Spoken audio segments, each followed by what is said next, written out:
Viewers اس کا مطلب متقی، پرہیزگار یا پھر عبادت گزار ہے۔ تیسرے آسمان پر شیطان کا نام عارف تھا، جس کا مطلب پہچاننے والا یا پھر ولی اللہ ہے۔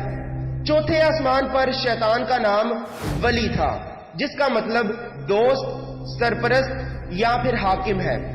پانچویں آسمان پر شیطان کا نام تقی تھا، جس کا مطلب پرہیزگار، خدا سے ڈرنے والا اور سیدھے رستے پر چلنے والا ہے۔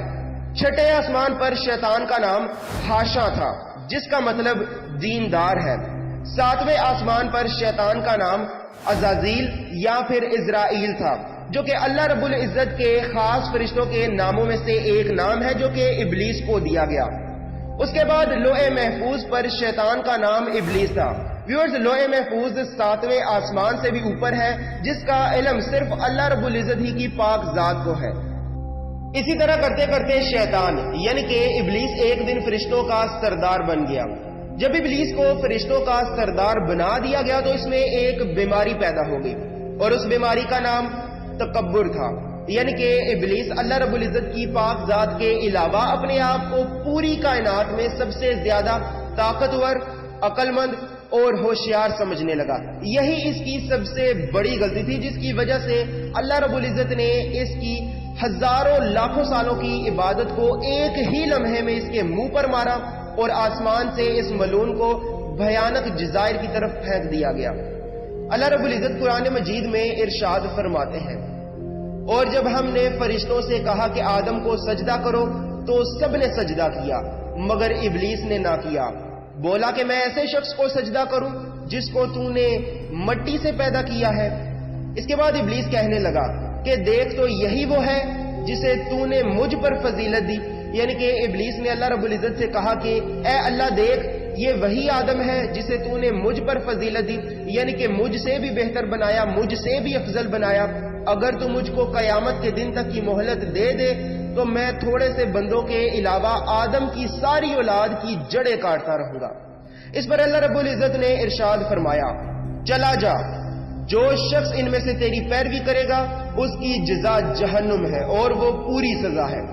یعنی کہ اللہ رب العزت اس آیت میں شیطان سے فرما رہے ہیں کہ دفع ہو جا، اور جو بھی شخص تیرے رستے پر چلے گا اور پوری زندگی گناہ پر گناہ کرتا رہے گا تو تجھ شیطان اور اس آدمی کی سزا جہنم کی آگ ہے، اور یقیناً وہ پوری سزا ہے، یعنی کہ ہمیشہ کے لیے سزا ہے جو کبھی ختم نہ ہوگی۔ جب شیطان کو زمین پر اتارا گیا تو شیطان نے اللہ رب العزت سے کہا، اے میرے رب تو نے مجھے زمین پر اتار دیا اور ہمیشہ کے لیے قیامت تک مردود قرار دیا، میرا کوئی گھر مقرر کر۔ اللہ رب العزت نے فرمایا، غسل خانہ یعنی کہ ٹوائلٹ تیرا گھر ہے۔ اس کے بعد شیطان نے کہا، میرے بیٹھنے کی کیا جگہ ہوگی؟ اللہ رب العزت نے جواب دیا، بازار اور چوک تیرے بیٹھنے کی جگہ ہے۔ اس کے بعد شیطان نے کہا، میرا کھانا کیا ہوگا؟ اللہ رب العزت نے جواب دیا، ہر وہ کھانا جسے کھاتے وقت بسم اللہ نہ پڑھی جائے وہ تیرا کھانا ہے۔ اس کے بعد شیطان نے کہا، میرے پینے کے لیے کیا ہوگا؟ اللہ رب العزت نے جواب دیا، ہر نشہ آور چیز تیرے پینے کی چیز ہے۔ اس کے بعد شیطان نے کہا، میری باتیں کیا ہوں گی؟ اللہ رب العزت نے جواب دیا، جھوٹ، یعنی کہ ہر وہ جھوٹ تیری بات ہوگی جو تو لوگوں سے بلوائے گا۔ اس کے بعد شیطان نے کہا، میرے پیغمبر کون ہوں گے؟ اللہ رب العزت نے جواب دیا، نجومی۔ ویورز نجومی ان لوگوں کو کہتے ہیں جو انسانوں کو انسان کا مستقبل یعنی کہ فیوچر شیطانی علم سے دکھاتے ہیں، لیکن اللہ رب العزت مستقبل یعنی کہ فیوچر کو بہتر جاننے والا ہے۔ اس کے بعد شیطان نے کہا، میرا جال کیا ہوگا؟ اللہ رب العزت نے جواب دیا، عورتیں تیرا جال ہوں گی۔ ویورز عورتیں تیرا جال ہوں گی سے مراد یہ بھی ہو سکتا ہے کہ اگر کوئی بھی بات کسی عورت کو پتہ چل جائے تو اس بات کو پورے شہر میں پھیلنے کے لیے وقت نہیں لگتا، یعنی کہ کہنے کا مطلب یہ ہے کہ عورتیں ایک دوسرے کی چگلی بہت زیادہ کرتی ہیں، اور انسانوں کے درمیان نفرت پیدا کرنے کا جو سب سے بڑا ذریعہ ہے وہ یہی عورتیں ہیں۔ اسی وجہ سے کہا گیا کہ شیطان کا جال عورتیں ہیں۔ اس کے علاوہ شیطان نے اللہ رب العزت سے اور بھی بہت سے سوال کیے۔